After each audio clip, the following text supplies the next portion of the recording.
Nah, jadi slide tadi menggambarkan pengelompokan manusia berdasarkan loyalitasnya, kesetiaannya. Ahlul haq hizbullah, setianya kepada petunjuk Allah Ta'ala. Sedangkan ahlul batil hizbus syaitan, setianya kepada ajakan iblis yang penuh tipuan itu. Dan tipuannya iblis ini baru benar-benar mereka sadari ketika sudah terlambat, yaitu ketika sudah di neraka, di mana Allah abadikan bahwa iblis nanti di neraka bakal nyampein khutbah ya, tentang hakikat kerja dia waktu di dunia. Jadi dikatakan oleh Allah Ta'ala, wa qala syaitanu lamma qudiyal amr, berkatalah syaitan tatkala perkara hisab sudah selesai. Perkara hisab maksudnya perkara perhitungan amal, sehingga manusia sudah jelas yang masuk surga masuk surga, yang masuk neraka masuk neraka. Termasuk yang masuk surga adalah mereka-mereka yang tadinya sempat masuk neraka dulu dari kalangan orang beriman, tapi karena dosanya nggak selesai di dunia, harus dibakar di akhirat, tetapi sampai waktu tertentu sudah selesai pembakarannya, pindah ke surga. Udah selesai ini semua. Tiba-tiba di neraka muncullah si iblis, biang keroknya setan. Dia tampil, dia menyampaikan khutbah. Bagaimana khutbahnya? Innallaha wa'adakum wa'dal haqq. Sesungguhnya Allah telah menjanjikan kepada kalian janji yang benar. Wa wa'adtukum fa akhlaftukum. Dan aku juga telah menjanjikan sesuatu kepada kalian, tetapi aku menyalahinya. Di situ baru dia ngomong terang-terangan. Terus apa kata dia selanjutnya? Wa ma kana li 'alaikum min sultanin illa an da'awtukum fastajabtum li. Sekali-kali tidak ada kekuasaan bagiku terhadap kalian waktu di dunia dulu. Jadi Anda harus sadar, Pak, iblis, pasukan setan itu nggak punya kuasa atas kita, Pak. Mereka nggak punya kuasa atas kita. Bahkan ada ayat dalam surat An-Nisa yang mengatakan, inna kaida syaitani kana dha'ifa. Sesungguhnya tipu daya setan itu lemah. Jadi apa yang mereka lakukan? Si iblis bilang, melainkan sekedar aku menyeru. Yang aku lakukan itu cuma menyeru, cuma ngebisikin, cuma ngajak, cuma ngundang. Masalahnya kamu lalu mematuhi ajakanku, bisikanku, undanganku itu. Fala talumuni walumu anfusakum. Maka jangan kalian cerca aku. Lo jangan nyalain gue, salahin diri lo sendiri gitu. Ya kan? Kira-kira penghuni neraka mendengar khutbah iblis ini apa perasaan mereka? Makin menyesal. Wah, ditepuk kita. Gitu. Dan penyesalan di situ sudah nggak ada nanya.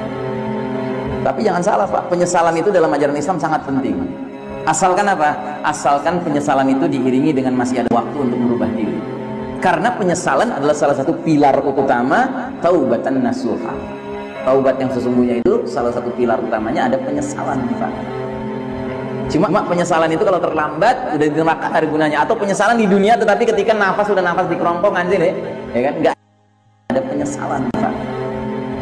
Cuma penyesalan itu kalau terlambat udah di neraka ada gunanya, atau penyesalan di dunia tetapi ketika nafas sudah nafas di kerongkongan sini, ya kan? Nggak ada gunanya. Kayak Firaun kan menjelang matinya di Laut Merah itu, nafasnya udah sampai sini, dia bilang apa? Aku sekarang beriman kepada Tuhannya Bani Israel.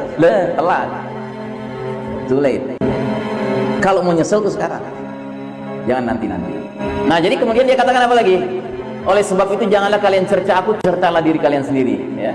Terus selanjutnya dia katakan apa lagi? Ma ana bimusrikhikum wa ma antum bimusrikhi.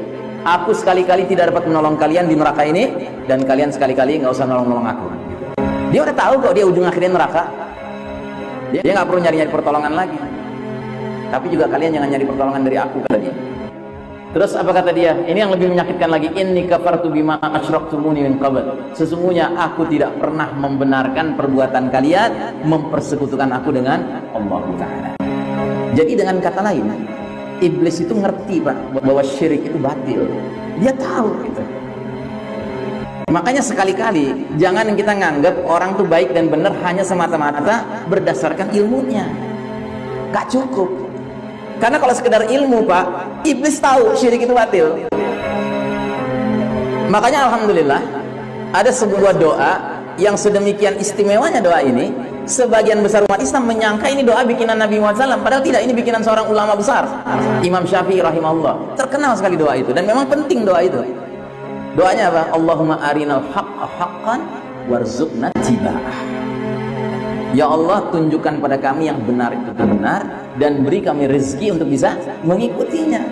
Itu penting, Pak, bagian terakhirnya itu. Wa arinal batila batilan warzuqna ijtinabah. Tunjukkan pada kami yang batil itu batil, dan beri kami rezeki bisa menjauhinya. Karena kalau sekedar tahu yang benar itu benar, Pak, di muka bumi ini banyak yang tahu, Pak. Tetapi apa otomatis mereka mau berpihak pada yang benar? Enggak. Sekedar tahu yang batil itu batil banyak, Pak. Tetapi apa benar dia mau jauh-jauh dari yang batil? Oh enggak, Pak. Dia dekat-dekat sama yang batil itu. Dia merasa dengan dekat-dekat dia dapat banyak keuntungan duniawi. Jangan Anda pikir mereka-mereka yang mendukung penguasa batil itu pasti tahu bahwa penguasa batil itu ya benar gitu. Tidak. Mereka tahu dia batil. Tapi kenapa dia dekat? Karena ada keuntungannya, ada kepentingannya. Dan dia nggak punya kesanggupan menjauh-jauh dari kepentingan itu. Dia merasa perlu dengan kepentingan itu terpenuhi. Nah, jadi saudaraku rahimakumullah,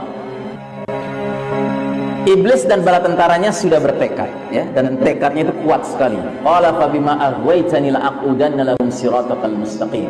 Karena engkau telah menghukum aku tersesat, benar-benar akan kuhalang-halangi mereka umat manusia dari jalan engkau yang lurus.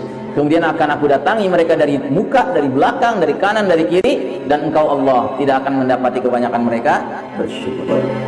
Nah, jadi saudaraku rahimakumullah, selama 1342 tahun Hijriah umat Islam memegang tampuk kepemimpinan dunia. Selama itu umat manusia hidup dalam cahaya petunjuk Allah Subhanahu wa taala. Itulah keberkahan yang dihasilkan oleh sistem iman tauhid yang dikelola oleh kaum beriman. Namun begitu Allah mencabut hak kepemimpinan umat Islam, maka Allah izinkan kaum kafir memimpin dunia. Belum sampai 100 tahun kerusakan dan kesesatan yang ditimbulkannya begitu dahsyat. Umat manusia dipaksa hidup dalam kegelapan laksana malam yang gelap gulita. Dan lengkapnya hadisnya seperti ini. Bersegeralah kalian beramal sebelum datangnya fitnah-fitnah seperti malam yang gelap gulita. Di pagi hari seseorang masih beriman, sore harinya kafir. Di sore hari seseorang masih mukmin, paginya kafir. Kenapa? Dia rela menjual agamanya demi barang kenikmatan dunia. Jadi yang mengerikannya adalah sedemikian masif dan destruktifnya badai fitnah yang ada sekarang ini, sehingga ancaman bagi umat Islam bukan hanya terjerumus dalam dosa-dosa kecil, bahkan bukan dosa-dosa besar, melainkan dosa nawaqidul iman, pembatal keimanan. Inilah puncak kegelapan babak keempat ini. Jadi yang bikin suasana menjadi lebih rumit sekarang ini adalah kita ditawarkan berbagai pilihan dosa yang kelasnya bukan dosa kecil lagi, Pak. Bahkan bukan dosa besar, tapi dosa yang sampai ke tingkat membatalkan iman kita.